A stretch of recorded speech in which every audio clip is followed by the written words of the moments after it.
ಭಾರತದ ಇತಿಹಾಸದಲ್ಲಿ ಒಂದು ದೊಡ್ಡ ಕ್ರಾಂತಿಯಾಯಿತು. ಆದ್ರೆ ಇದು ಕತ್ತಿ ಹಿಡಿದು ಮಾಡಿದ ಯುದ್ಧವಲ್ಲ, ಬದಲಿಗೆ ಹಾಡು ಮತ್ತು ಪ್ರೀತಿಯಿಂದ ನಡೆದ ಕ್ರಾಂತಿ. ಅದರ ಹೆಸರೇ ಭಕ್ತಿ ಚಳುವಳಿ. ಇದು ಕೇವಲ ಧರ್ಮವನ್ನಷ್ಟೇ ಅಲ್ಲ, ಬದಲಿಗೆ ಜನರ ಹೃದಯಗಳನ್ನ, ಇಡೀ ಸಮಾಜವನ್ನ ಮತ್ತು ನಮ್ಮ ಕಲೆಯನ್ನೇ ಬದಲಾಯಿಸಿತು. ಹಾಗಿದ್ರೆ ಈ ಪ್ರೀತಿಯ ಕ್ರಾಂತಿ ಶುರುವಾಗಿದ್ದು ಹೇಗೆ? ನಮ್ಮ ಮೇಲೆ ಅದರ ಪ್ರಭಾವವೇನೋ? ಬನ್ನಿ ಈ ವಿಶ್ಲೇಷಣೆಯಲ್ಲಿ ಇದರ ಬಗ್ಗೆ ಮಾತಾಡೋಣ. ಯಾವುದೇ ಒಂದು ದೊಡ್ಡ ಬದಲಾವಣೆ ಸುಮ್ಮನೆ ಆಗಲ್ಲ ಅಲ್ವಾ? ಅದರ ಹಿಂದೆ ಒಂದು ದೊಡ್ಡ ಕಾರಣ ಇರುತ್ತೆ, ಒಂದು ನೋವಿರುತ್ತೆ. ಭಕ್ತಿ ಚಳುವಳಿಗೂ ಅಷ್ಟೇ. ಅಂದಿನ ಸಮಾಜದಲ್ಲಿ ಆಳವಾಗಿ ಬೇರೂರಿದ್ದ ಸಮಸ್ಯೆಗಳೇ ಪ್ರಮುಖ ಕಾರಣವಾದವು. ಈ ಪ್ರಶ್ನೆ ತುಂಬಾ ಮುಖ್ಯ. ಯಾಕಂದ್ರೆ ಆ ಕಾಲದಲ್ಲಿ ಸಾಮಾನ್ಯ ಜನರಿಗೆ ಧರ್ಮ ಮತ್ತು ದೇವರು ಅಂದ್ರೆ ಕೈಗೆ ಸಿಗದಷ್ಟು ದೂರದ ವಿಷಯಗಳಾಗಿದ್ವು. ಇದೇ ಅಂತರ, ಇದೇ ನೋವು ಒಂದು ಹೊಸ ಚಳುವಳಿಗೆ ದಾರಿ ಮಾಡಿಕೊಡ್ತು. ಕಲ್ಪನೆ ಮಾಡ್ಕೊಳ್ಳಿ, ಅಂದಿನ ಸಮಾಜ ಹೇಗಿತ್ತು ಅಂದ್ರೆ ಅದೊಂದು ದೊಡ್ಡ ಪಂಜರದ ಹಾಗೆ. ಧರ್ಮ ಅಂದ್ರೇನು?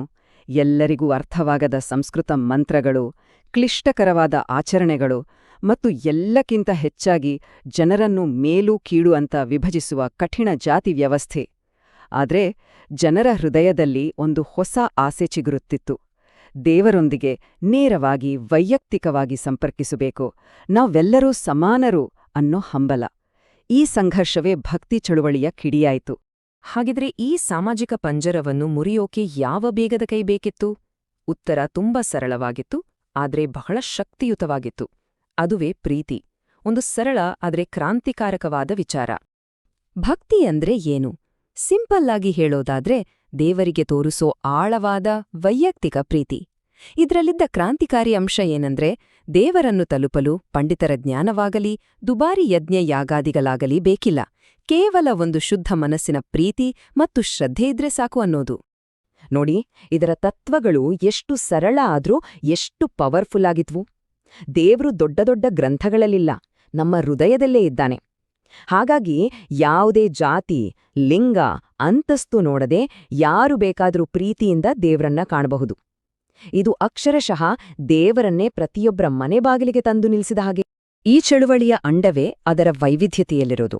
ಅಂದ್ರೆ ಇದು ಎಲ್ಲರಿಗೂ ಒಂದೇ ದಾರಿಯನ್ನು ತೋರಿಸ್ಲಿಲ್ಲ, ಬದಲಿಗೆ ಎಲ್ಲರನ್ನೂ ಒಳಗೊಳ್ಳನು ಎರಡು ಮುಖ್ಯ ದಾರಿಗಳನ್ನು, ಎರಡು ವಿಭಿನ್ನ ತಾತ್ವಿಕ ಮಾರ್ಗಗಳನ್ನು ತೆರೆಯಿತು.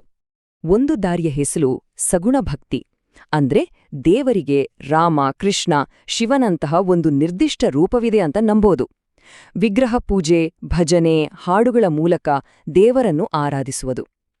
ಇನ್ನೊಂದು ದಾರಿ ನಿರ್ಗುಣ ಭಕ್ತಿ. ಇಲ್ಲಿ ದೇವರು ನಿರಾಕಾರ, ಸರ್ವಾಂತರ್ಯಾಮಿ. ಆತನನ್ನು ಕಾಣಲು ಹೊರಗಿನ ಆಚರಣೆಗಳ ಬದಲು ಆಂತರಿಕ ಧ್ಯಾನ, ಅನುಭವವೇ ಮುಖ್ಯ.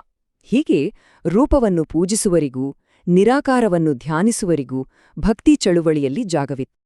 ಈ ದಾರಿಗಳಲ್ಲಿ ನಡೆದ ಮಹಾನ್ ವ್ಯಕ್ತಿಗಳೇ ಈ ಚಳುವಳಿಯ ಜೀವ. ಸಗುಣ ಪಂಥದಲ್ಲಿ ಮೀರಾಬಾಯಿ ಕೃಷ್ಣನಿಗಾಗಿ ಹಾಡಿ ಕುಣಿದರೆ, ತುಳಸಿದಾಸರು ರಾಮನ ಕಥೆಯನ್ನು ಜನರ ನಾಲಿಗೆ ಮೇಲೆ ತಂದಿಟ್ರು. ಅದೇ ರೀತಿ ನಿರ್ಗುಣ ಪಂಥದಲ್ಲಿ ಕಬೀರರು ತಮ್ಮ ದೋಹೆಗಳ ಮೂಲಕ ಸಮಾಜದ ಡೊಂಕನ್ನು ತಿದ್ದಿದ್ರು, ಗುರುನಾನಕರು ಏಕತೆಯ ಸಂದೇಶವನ್ನು ಸಾರಿದ್ರು.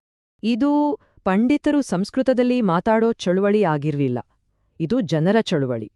ಅದಕ್ಕೆ ಇದು ಜನರ ಭಾಷೆಯಲ್ಲೇ ಜನರ ಹೃದಯಕ್ಕೆ ನೇರವಾಗಿ ಮಾತಾಡ್ತು. ಈ ಚಳುವಳಿಯ ಬೇರುಗಳು ಇರೋದು ನಮ್ಮ ದಕ್ಷಿಣ ಭಾರತದಲ್ಲೇ. ಸುಮಾರು 7ನೇ ಶತಮಾನದಲ್ಲಿ ತಮಿಳುನಾಡಿನಲ್ಲಿ ಆಳ್ವಾರರು ಮತ್ತು ನಯನಾರರಿಂದ ಶುರುವಾದ ಈ ಪ್ರೀತಿಯ ಪ್ರವಾಹ ನಿಧಾನವಾಗಿ ಶತಮಾನಗಳ ನಂತರ ಇಡೀ ಉತ್ತರ ಭಾರತವನ್ನೆಲ್ಲ ಆವರಿಸಿಕೊಂಡಿತು. ನಮ್ಮ ಕರ್ನಾಟಕದಲ್ಲಂತೂ ವಿಜಯನಗರ ಕಾಲದಲ್ಲಿ ಹರಿದಾಸರು ಇದನ್ನು ಸಂಗೀತದ ಮೂಲಕ ಉತ್ತುಂಗಕ್ಕೆ ಕೊಂಡೊಯ್ದರು. ಕಬೀರರ ಈ ಒಂದು ಮಾತು ಕೇಳಿ, ದೇವಾಲಯ ಮತ್ತು ಮಸೀದಿ ಒಂದೇ. ಅಬ್ಬಾ, ಎಂಥ ಮಾತು! ಅಂದ್ರೆ ಹೊರಗಿನ ಗೋಡೆಗಳು ಮುಖ್ಯ ಅಲ್ಲ, ಒಳಗಿನ ನಮ್ಮ ಭಾವನೆ, ನಮ್ಮ ನಂಬಿಕೆ ಮುಖ್ಯ ಅಂತ. ಇದು ಕೇವಲ ಧಾರ್ಮಿಕ ಸಂದೇಶವಾಗಿರ್ಲಿಲ್ಲ, ಇದು ಹಿಂದೂ ಮುಸ್ಲಿಂ ಸಾಮರಸ್ಯಕ್ಕೆ ನೀಡಿದ ಒಂದು ದೊಡ್ಡ ಕರೆ ಕೂಡ ಆಗಿತ್ತು. ಈ ಸಂದೇಶವನ್ನು ಮನೆ ಮನೆಗೆ ತಲುಪಿಸಿದ ರಿಯಲ್ ಹೀರೋಗಳೇ ಈ ಸಂತರು. ದಕ್ಷಿಣದಲ್ಲಿ ವಿಷ್ಣುವಿನ ಭಕ್ತರಾದ 12 ಆಳ್ವಾರರು ಮತ್ತು ಶಿವನ ಭಕ್ತರಾದ 63 ನಯನಾರರು ತಮಿಳಿನಲ್ಲಿ ಅದ್ಭುತವಾದ ಭಕ್ತಿಗೀತೆಗಳನ್ನು ರಚಿಸಿದರು. ನಮ್ಮ ಕರ್ನಾಟಕದಲ್ಲಿ ಪುರಂದರದಾಸರು, ಕನಕದಾಸರಂತಹ ಹರಿದಾಸರು ಕನ್ನಡದಲ್ಲಿ ಕೀರ್ತನೆಗಳನ್ನು ಹಾಡಿ ಜನಸಾಮಾನ್ಯರನ್ನು ತಲುಪಿದರು. ಭಕ್ತಿ ಚಳುವಳಿಯ ಪರಿಣಾಮ ಬರೀ ದೇವರ ಕೋಣೆಗೆ ಸೀಮಿತ ಆಗ್ಲಿಲ್ಲ. ಅದು ಸಮಾಜವನ್ನ, ಸಾಹಿತ್ಯವನ್ನ, ಸಂಗೀತವನ್ನ, ಎಲ್ಲವನ್ನೂ ಬದಲಾಯಿಸ್ಬಿಡ್ತು. ಸಾಮಾಜಿಕವಾಗಿ ಇದು ತಂದ ಬದಲಾವಣೆಗಳು ಸಣ್ಣದೇನಲ್ಲ. ಮೊಟ್ಟಮೊದಲನೇದಾಗಿ ಇದು ಜಾತಿ ವ್ಯವಸ್ಥೆಯ ಅಡಿಪಾಯವನ್ನೇ ಅಲ್ಲಾಡಿಸಿತು. ಹುಟ್ಟಿಗಿಂತ ಭಕ್ತಿಯೇ ಶ್ರೇಷ್ಠ ಎನ್ನೋ ಕಲ್ಪನೆಯನ್ನು ಮುಂದಿಟ್ಟಿತು. ಚಮ್ಮಾರ ಸಮುದಾಯದಿಂದ ಬಂದ ಸಂತ ರವಿದಾಸರು ಎಲ್ಲರಿಂದ ಪೂಜ್ಯರಾದದ್ದು ಇದಕ್ಕೆ ಒಂದು ಅದ್ಭುತ ಉದಾಹರಣೆ. ಇನ್ನು ಎರಡನೇದಾಗಿ ಅಕ್ಕಮಹಾದೇವಿ, ಮೀರಾಬಾಯಿಯಂತಹ ಮಹಿಳಾ ಸಂತರು ಸಮಾಜದ ಕಟ್ಟುಪಾಡುಗಳನ್ನು ಮೀರಿ ನಿಂತು ಮಹಿಳೆಯರಿಗೂ ಆಧ್ಯಾತ್ಮಿಕ ಸ್ವಾತಂತ್ರ್ಯ ಇದೆ ಅಂತ ಜಗತ್ತಿಗೆ ತೋರಿಸ್ಕೊಟ್ರು. ಕಲೆಯ ವಿಷಯಕ್ಕೆ ಬಂದ್ರೆ ಇದೊಂದು ನಿಜವಾದ ಕ್ರಾಂತಿನೇ ಸರಿ. ಸಂತರು ಪಂಡಿತರ ಭಾಷೆಯಾಗಿದ್ದ ಸಂಸ್ಕೃತವನ್ನು ಬಿಟ್ಟು ಜನರ ಆಡುಭಾಷೆಗಳಾದ ಕನ್ನಡ, ಹಿಂದಿ, ಮರಾಠಿಗಳಲ್ಲಿ ಸಾಹಿತ್ಯ ರಚಿಸಲು ಶುರು ಮಾಡಿದ್ರು. ಇದರಿಂದ ಏನಾಯ್ತು ಗೊತ್ತಾ? ನಮ್ಮ ಪ್ರಾದೇಶಿಕ ಭಾಷೆಗಳು, ಸಾಹಿತ್ಯಗಳು ಶ್ರೀಮಂತವಾದ್ವು. ಪುರಂದರದಾಸರ ಕೀರ್ತನೆಗಳು ಕರ್ನಾಟಕ ಸಂಗೀತದ ಅಡಿಪಾಯವಾದರೆ, ತುಳಸಿದಾಸರ ರಾಮಚರಿತಮಾನಸದಂತಹ ಕೃತಿಗಳು ಇವತ್ತಿಗೂ ಕೋಟ್ಯಾತರ ಜನರ ಬದುಕಿನ ಭಾಗವಾಗಿವೆ. ಇಷ್ಟೆಲ್ಲ ಅದ್ಭುತವಾದ ವಿಷಯಗಳನ್ನ ನೋಡಿದ್ವಿ. ಆದ್ರೆ ಭಕ್ತಿ ಚಳುವಳಿ ಒಂದು ಪರ್ಫೆಕ್ಟ್ ಕ್ರಾಂತಿಯಾಗಿತ್ತಾ? ಅದರ ಮಿತಿಗಳನ್ನು ನಾವು ನೋಡ್ಬೇಕಾಗತ್ತೆ ಅಲ್ವಾ? ಹೌದು, ಇದೊಂದು ದೊಡ್ಡ ಬದಲಾವಣೆಯನ್ನಂತೂ ತಂತು, ಅದರಲ್ಲಿ ಅನುಮಾನವೇ ಇಲ್ಲ. ಆದ್ರೆ ಸಮಾಜದ ಎಲ್ಲಾ ಸಮಸ್ಯೆಗಳಿಗೂ ಇದು ಮದ್ದಾಗಿರ್ಲಿಲ್ಲ. ಸತ್ಯ ಏನಪ್ಪಾ ಅಂದ್ರೆ, ಜಾತಿ ವ್ಯವಸ್ಥೆಯ ಬೇರುಗಳನ್ನು ಅಲ್ಲಾಡಿಸಲು ಸಾಧ್ಯವಾಯಿತೇ ಹೊರತು ಅದನ್ನು ಸಂಪೂರ್ಣವಾಗಿ ಕಿತ್ತೊಗೆಯಲು ಆಗಲಿಲ್ಲ. ಮಹಿಳೆಯರ ಸ್ಥಾನಮಾನ ಕೆಲವೆಡೆ ಸುಧಾರಿಸಿತೇ ಹೊರತು ಪೂರ್ಣ ಸಮಾನತೆ ಸಿಗಲಿಲ್ಲ. ಮತ್ತು ಕಾಲ ಕಳೆದಂತೆ ಕೆಲವು ಕಡೆ ಭಕ್ತಿಯು ಕೇವಲ ಮೂಢನಂಬಿಕೆಯಾಡಿ ಉಳಿದುಬಿಟ್ಟಿದ್ದು ಕೂಡ ಒಂದು ವಾಸ್ತವ. ಹಾಗಿದ್ರೆ ಈ ಚರ್ಚೆಯ ಕೊನೆಯಲ್ಲಿ ನಮಗೊಂದು ಪ್ರಶ್ನೆ ಮೂಡುತ್ತೆ. ಭಕ್ತಿ ಚಳುವಳಿ ಪ್ರೀತಿ ಮತ್ತು ಸಮಾನತೆಯನ್ನೇ ಆಯುಧ ಮಾಡಿಕೊಂಡು ಹೋರಾಡ್ತು.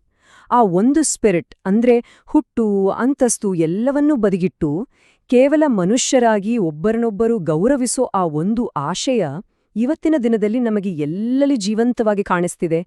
ಇದನ್ನೊಮ್ಮೆ ನಾವೆಲ್ಲರೂ ಯೋಚಿಸ್ಬೇಕಿದೆ. ಇನ್ನೂ ಈ ತರಹ ಹೆಚ್ಚು ವಿಡಿಯೋಗಾಗಿ ನಮ್ಮ ಚಾನೆಲ್ ಸಬ್ಸ್ಕ್ರೈಬ್ ಮಾಡ್ಕೊಳ್ಳಿ.